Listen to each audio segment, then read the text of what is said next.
जय हिंद दोस्तों, हिंदी विद आफरीन में आपका स्वागत है। कैसे हैं आप लोग? मैं अच्छी हूँ, उम्मीद करती हूँ आप लोग भी अच्छे ही होंगे। तो आइए शुरू करते हैं हम आज की अपनी क्लास। पिछली क्लास में दोस्तों हमने पढ़े थे उपसर्ग और आज हम पढ़ेंगे प्रत्यय यानी सफिक्स। उपसर्ग जब मैंने आपको पढ़ाया था तब मैंने आपको बताया था कि उपसर्ग ऐसे शब्दांश होते हैं जो किसी भी मूल शब्द के आरंभ में जुड़ के उसके अर्थ में परिवर्तन ला देते हैं या उसके अर्थ में कुछ आकर्षण ला देते हैं। तो ऐसे शब्दों को दोस्तों हम ऐसे शब्दांशों को दोस्तों हम उपसर्ग कहते हैं। तो उपसर्ग जो प्रत्यय हैं वो भी उपसर्ग की तरह ही उसके अर्थ में परिवर्तन लाते हैं या कुछ आकर्षण लाते हैं। बस अंतर इतना है कि जो उपसर्ग है वो शब्द के आरंभ में लगते थे और जो प्रत्यय है वो शब्द के पीछे लगते हैं यानी अंत में लगते हैं। तो आइए देखते हैं कि प्रत्यय क्या होते हैं, उसके कितने प्रकार होते हैं। तो दोस्तों जो प्रत्यय होते हैं वो ऐसे शब्दांश होते हैं। शब्दांश मैंने पिछली क्लास में आपको बताया भी था कि शब्दांश क्या होते हैं। शब्दांश शब्द नहीं होते बल्कि शब्द का एक अंश मात्र होते हैं। क्या? मूल शब्द ना होके शब्द का एक अंश मात्र होते हैं। और जो प्रत्यय होते हैं उनका अपना कोई अर्थ नहीं होता बल्कि ये मूल शब्द में जुड़कर ही अपना एक अर्थ देते हैं। जैसे हम देखते हैं, पहले तो हम ये जानने की प्रत्यय क्या है। प्रत्यय ऐसे शब्दांश है जो किसी भी मूल शब्द के शब्दांश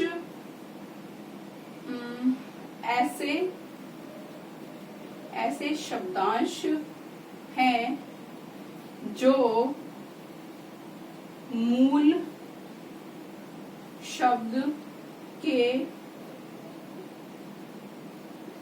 अंत में जुड़कर उसके अर्थ में परिवर्तन ला देते हैं। यानी प्रत्यय ऐसे शब्दांश होते हैं जो किसी भी मूल शब्द के अंत में जुड़ के उसके अर्थ में परिवर्तन ला देते हैं या उसके अर्थ में कुछ विशेषता उत्पन्न कर देते हैं, आकर्षण उत्पन्न कर देते हैं। तो ऐसे शब्दांशों को दोस्तों हम प्रत्यय कहते हैं। और जो ये प्रत्यय हैं ये दो प्रकार के होते हैं। कितने प्रकार के? दो प्रकार के। पहला जो प्रत्यय होता है उसको हम बोलते हैं कृत प्रत्यय और दूसरे प्रत्यय को बोलते हैं हम तद्धित प्रत्यय। अब देखिए कहीं कहीं पर कृत प्रत्यय को कृदंत प्रत्यय भी कहा जाता है और तद्धित प्रत्यय को तद्धितांत प्रत्यय भी कहा जाता है। और कहीं कहीं पर दोस्तों कुछ किताबों में कृदंत प्रत्यय को कृदंत शब्द की तरह भी पढ़ा जाता है। जैसे अगर हम कोई एक मूल शब्द लें, जैसे मैंने एक मूल शब्द लिया दोस्तों भूल। अगर इसमें मैं आ प्रत्यय लगा दूं, अगर मैंने इसमें प्रत्यय लगा दिया तो ये बन गया भूला। जब मैंने ये आ प्रत्यय लगाया था तब ये कृत प्रत्यय था, पर जैसे ये मूल शब्द भूल के साथ जुड़ गया तो ये कृत प्रत्यय न रहकर कृदंत शब्द बन गया। ऐसा कुछ किताबों में लिखा है। तो आपको पता भी होना चाहिए कि अगर कृदंत शब्द पूछ लेते तो क्या जो ऐसे कृदंत प्रत्यय जो किसी मूल शब्द में जुड़कर एक नया शब्द बना रहे हैं तो ऐसे शब्दों को कृदंत शब्द भी कहा जाता है। पर ज्यादातर हम इसको कृत प्रत्यय के रूप में पढ़ते हैं। मोस्टली हम इसको कृत प्रत्यय के रूप में ही पढ़ते हैं। इसी तरह हम तद्धित प्रत्यय में भी देखते हैं। जब हम किसी मूल शब्द के पीछे तद्धित प्रत्यय लगाते हैं तो उस शब्द को हम तद्धित शब्द भी कहते हैं, पर इसको हम पढ़ते तद्धितांत प्रत्यय की तरह है। उसे हम तद्धितांत शब्द भी कहते हैं, पर हम यहाँ पढ़ते हैं उसे तद्धितांत प्रत्यय की तरह ही। तो आइए देखते हैं कि जो हमने जाना पहले प्रत्यय क्या है। ऐसे शब्दांश जो किसी भी शब्द के पीछे लगकर उसके अर्थ में परिवर्तन ला देते हैं, आकर्षण उत्पन्न करते हैं या विशेषता लाते हैं। तो ऐसे शब्दों को हम शब्दांश को हम प्रत्यय कहते हैं। प्रत्यय हमने देखे कि दो प्रकार की कृत प्रत्यय और तद्धित प्रत्यय। अब हम जानते हैं कि कृत प्रत्यय क्या होते हैं। तो दोस्तों कृत प्रत्यय वे प्रत्यय होते हैं जो क्रिया के मूल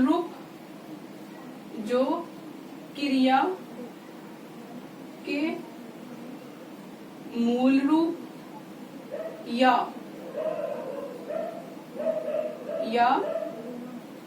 धातु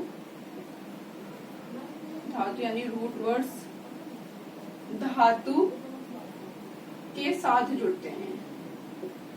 क्या? जो कृत प्रत्यय होते हैं या तो क्रिया के मूल रूप के साथ जुड़ते हैं या उसको हम ये बोल सकते हैं कि धातु के साथ जुड़ते हैं। तो ऐसे प्रत्यय को, ऐसे शब्दों के पीछे जुड़ने वाले प्रत्यय को हम कृत प्रत्यय कहते हैं। अब आप पूछेंगे कि धातु क्या होता है। देखिए क्रिया का मूल रूप या धातु क्या होता है। अगर आप किसी भी शब्द के पीछे ना लगा दें और उससे क्रिया उत्पन्न हो रही है, तो वो हमारे क्रिया के मूल रूप कहा जाता है या धातु कहा जाता है। क्रिया का मूल रूप क्या, देखिए जैसे मैं यहाँ लिखती हूँ चल, मैंने यहाँ लिखा चल, या मैंने यहाँ लिखा पी, मैंने यहाँ लिखा खा, मैंने यहाँ लिखा जा, मैंने यहाँ पर कुछ शब्द लिखे। अगर मैं शब्दों के पीछे ना लगा दूं तो वो क्रिया बन जाएगा। अभी ये क्रिया का मूल रूप है, अगर मैं इसके पीछे ना लगा दूं तो ये क्रिया बन जाएगा। देखिए कैसे, जैसे मैंने चलना के पीछे मैं ना लगा दूं तो क्या, चल के पीछे मैं ना लगा दूं तो चलना हो जाएगा। पी के पीछे ना लगा दूं तो क्या हो जाएगा, पीना। मैं खा के पीछे ना लगा दूं तो क्या हो जाएगा, खाना। ऐसे ही मैं जा के पीछे ना लगा दूं तो क्या हो जाएगा, जाना। क्या हो जाएगा, जाना। तो क्रिया के मूल रूप क्या, ऐसे शब्द जिनके पीछे ना लगाने पे हमें क्रिया दिखाई देती है, ऐसे शब्दों को हम क्रिया का मूल रूप कहते हैं या हम धातु रूप कहते हैं। कैसे, कुछ एग्जांपल हैं जैसे चल, पी, खा, जा।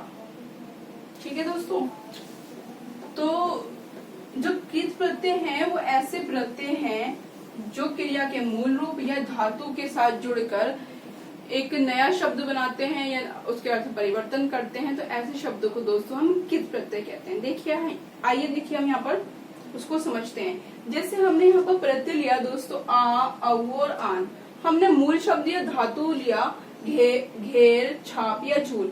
अब देखिए आपको कैसे पता चलेगा कि ये धातु ही है, ये कोई आम शब्द नहीं है, बल्कि ये मूल शब्द क्रिया का या धातु है। कैसे, घेर है पीछे ना लगा दीजिए, घेरना। छाप है पीछे ना लगा दीजिए, छापना। झूल है पीछे ना लगा दीजिए, हो जाएगा झूलना। इसी तरह से टिकना, बिकना, चढ़ना, ढलना, धसना। आप ना लगा रहे हैं तो क्या क्रिया बन रहा है, ना हटा रहे हैं तो ये शब्द का क्या है, मूल रूप है या धातु है। तो आइए देखते हैं, जब घेर के पीछे हम अ लगाते हैं तो हमें कौन सा प्रत्यय प्राप्त होता है। घेर के पीछे आप लगाइए अ तो हमें प्राप्त होगा घेरा। फिर छाप के पीछे आप आ लगाइए, हमें प्राप्त होगा छापा। ऐसे झूल के पीछे आ लगाइए तो हमें प्राप्त होगा दोस्तों झूला। ऐसे टिक के पीछे आउ लगाओ तो हमारा हो जाएगा टिकाऊ। बिक के पीछे आउ लगाओ तो क्या हो जाएगा दोस्तों, हमारा हो जाएगा बिकाऊ। इसी तरह से चढ़ के पीछे आन लगाओ तो क्या हो जाएगा हमारा चढ़ान। फिर ढलान, फिर हमारा धसान।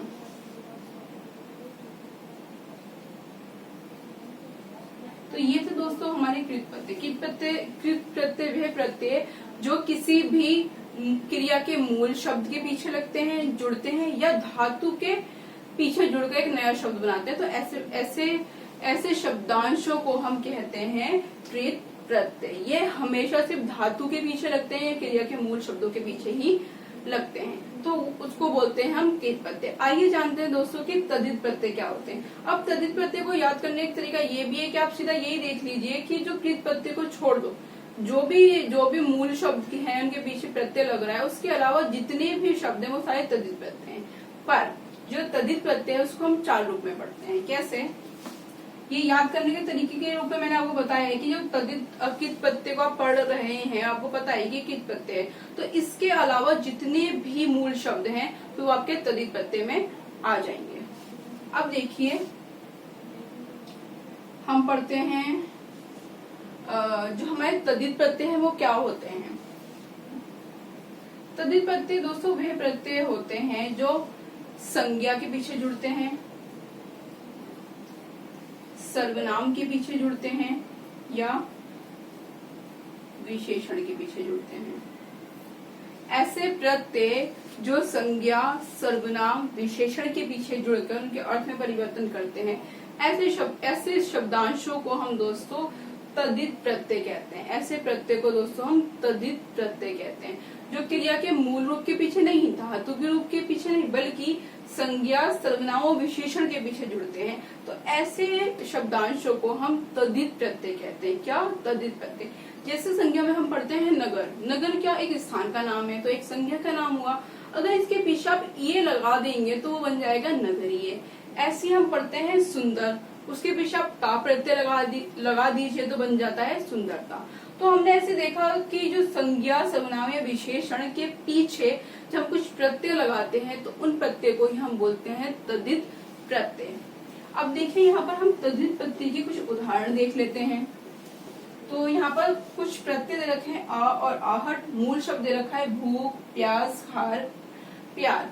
अब आप यहाँ पर देखिए, अब हम अगर हमारे पेपर में इस तरह से क्वेश्चन आ जाता है तो हमें कैसे पता चलेगा कि ये मूल शब्द क्या है। अब मूल शब्द ये धातु है या संज्ञा है, सर्वनाम है, विशेषण है। तो मैंने धातु को चेक करने के लिए आपको बताया था कि आप उसके पीछे ना लगा दीजिए। अगर ना के बाद कोई सार्थक शब्द बन रहा है तो फिर वो धातु है या क्रिया का मूल रूप है। अब यहाँ पर आपने देखा, मतलब पहचानने के लिए बोल रही हूँ मैं इसको कि आप ना लगा के देख लीजिए, पर कई ऐसे भी होते हैं जिनके पीछे ना नहीं लगता, उसके बाद भी वो कित प्रत्यय में आते हैं। आप यहाँ पर देखिए, जिससे भूख है उसके पीछे ना लगाइए तो क्या होगा, भूखना, प्यासना, खारना, प्यारना, ये शब्द नहीं बनते। खारना, प्यासना कोई शब्द नहीं है। पर अगर इसके पीछे मैं अप्रत्यय लगा दूं, भूखा, भूख के पीछे मैं अप्रत्यय लगा दूं तो ये बन जाएगा हमारा भूखा। प्यास के पीछे मैं अप्रत्यय लगा दूं तो बन जाएगा प्यासा। ऐसी खार के पीछे लगा दूं तो खारा, प्यार के पीछे लगा दूं तो हमारा बन जाता है शब्द प्यारा। ऐसे ही दोस्तों आहट है हमारा प्रत्यय और मैं गर्म के पीछे लगा दूं तो वो बन जाएगा हमारा गर्माहट। और वो मैं लगा दूं चिकना के पीछे तो हमारा बन जाएगा दोस्तों एक नया शब्द चिकनाहट।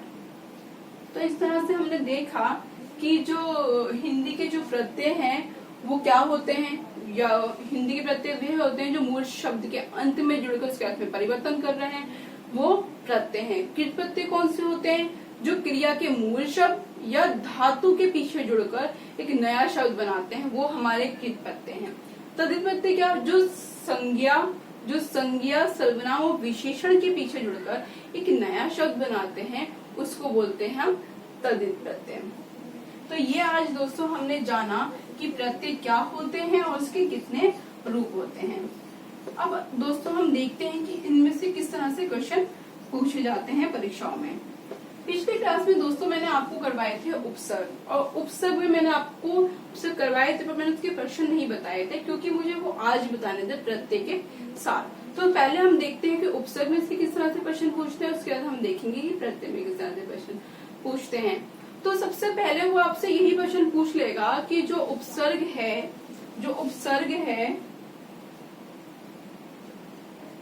उपसर्ग लगता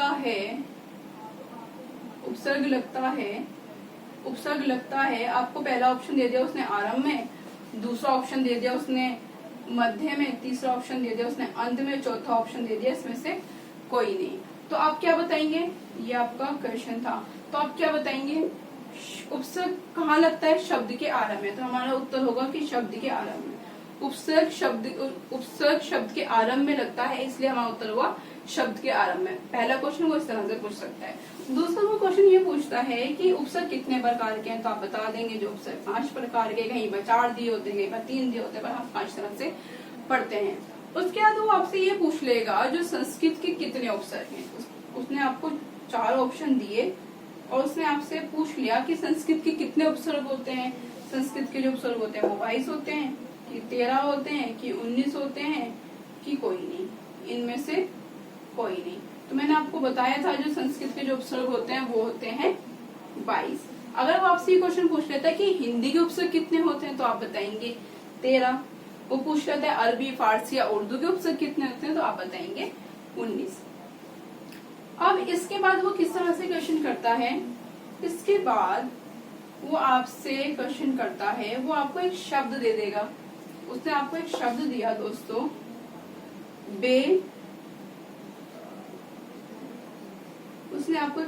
दोस्तों, बेइंसाफी।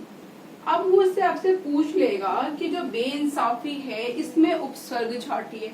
उसने आपको 4 ऑप्शन दे दिए, क, ख, ग, घा। उसमें उसने आपको दे दिया बे, ब, बे, इनमें से कोई नहीं।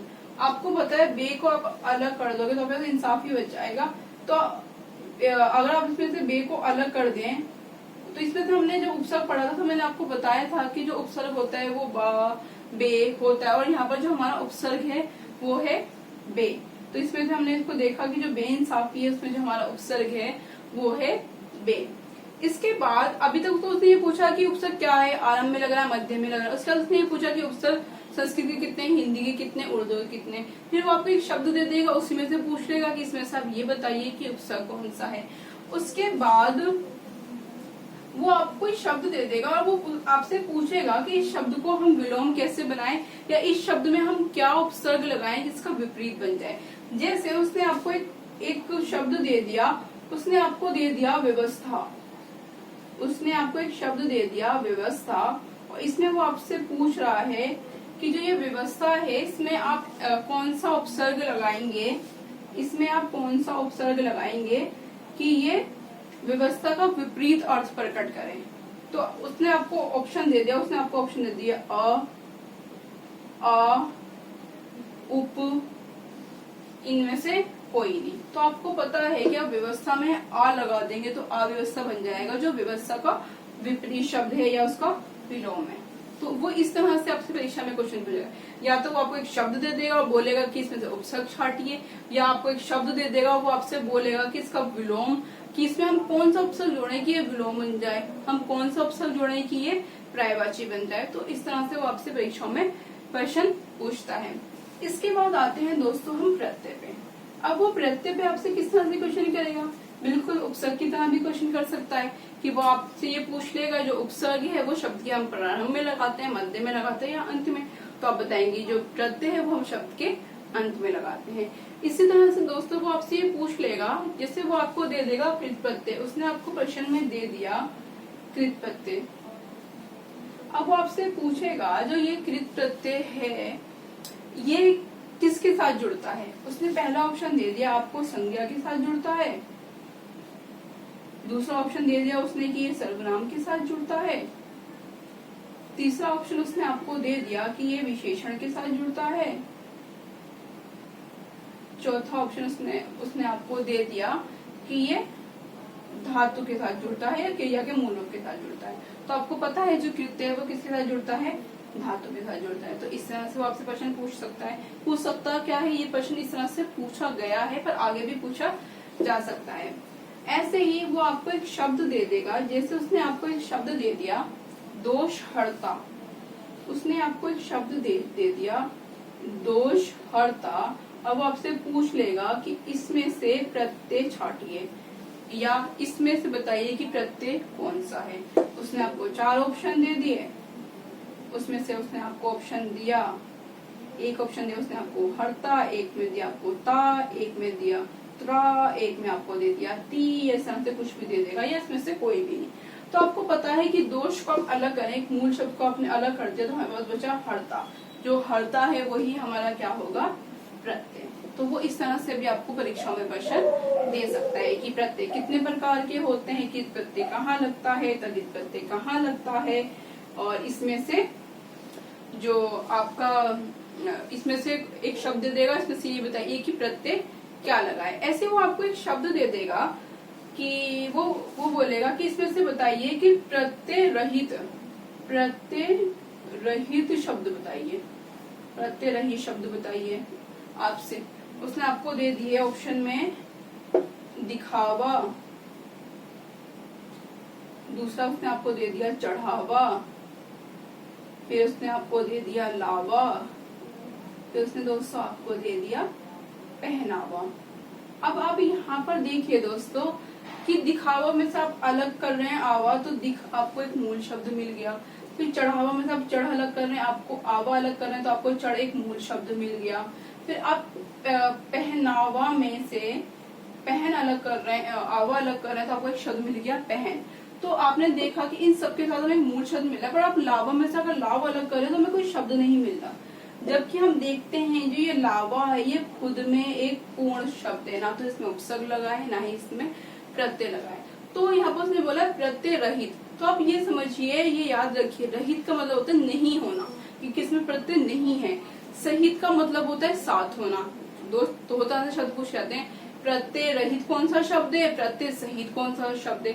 तो आप इस साथ से याद रखिए, सहित मतलब उसके साथ, रहित मतलब उसके बिना। तो यहाँ पर प्रत्यय के बिना कौन सा शब्द है, तो यहाँ पर हमारे जो प्रत्यय के बिना शब्द है वो है लावा। तो इस तरह से वो आपसे परीक्षा में प्रश्न पूछ सकता है कि प्रत्यय कितने प्रकार के होते हैं, उपसर्ग कितने प्रकार के होते हैं, उपसर्ग की संख्या क्या होती है, प्रत्ययों की संख्या क्या होती है, कित प्रत्यय कहाँ लगता है, तद्धित प्रत्यय कहाँ लगता है। एक शब्द दे देगा प्रत्यय छाटी, एक शब्द दे देगा कौन सा प्रत्यय रहित है, एक प्रश्न दे देगा, 4 ऑप्शन दे देगा कौन सा प्रत्यय सहित है, कौन सा प्रत्यय रहित है। तो इस तरह से वो आपसे प्रश्न पूछता है परीक्षा में। तो आज की क्लास में दोस्तों हमने करा प्रत्यय, इसमें हमने जाना कि प्रत्यय क्या होता है, उसके प्रकार कितने होते हैं, कि प्रत्यय मूल धातु के पीछे लगता है, मूल क्रिया के मूल रूप के पीछे लगता है, धातु के पीछे लगता है, धातु के साथ जुड़ता है। इसी तरह से हमने देखा जो तद्धित प्रत्यय वो संज्ञा के साथ, सर्वनाम के साथ और विशेषण के साथ जुड़ता है। और आज ही की क्लास में हमने समझा कि परीक्षा में उपसर्ग और प्रत्यय में किस तरह से प्रश्न पूछे जाते हैं। तो उम्मीद करती हूँ दोस्तों कि आपको आज की क्लास पसंद आई होगी। इसी तरह से मेरे साथ जुड़े रहिए और बने रहिए। बहुत बहुत शुक्रिया।